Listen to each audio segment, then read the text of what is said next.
брокером, если не знаю, Дима Золотарев помогал мне сцену делать. На чем остановились?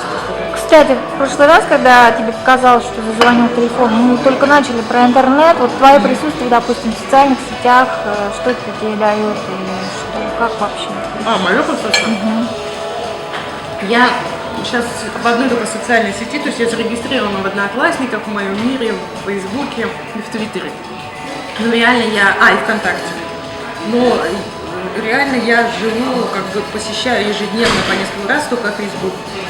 Потому что Facebook все-таки у меня появилось в связи с фестивальной вот этой жизнью очень много иностранных друзей, знакомых каких-то, которым Facebook доступен, в отличие от других сетей.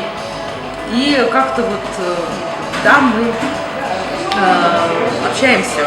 Я слежу за их какими-то новинками, что у них там происходит в жизни.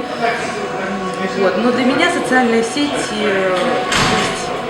я никогда не буду выкладывать туда все, что касается моей личной жизни. Там, родственников, каких-то своих там друзей, в глобальном смысле друзей, такого. Все-таки это очень уже публично все становится, да, и неизвестно где и когда это может все быть использовано и воспринято как, да.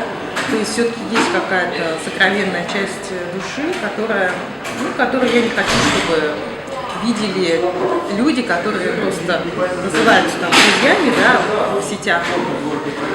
Вот.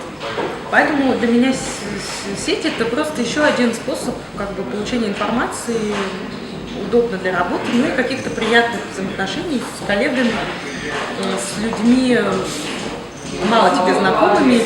И это прежде всего способ донести какую-то информацию достаточно таким быстрым и дешевым способом. Вот.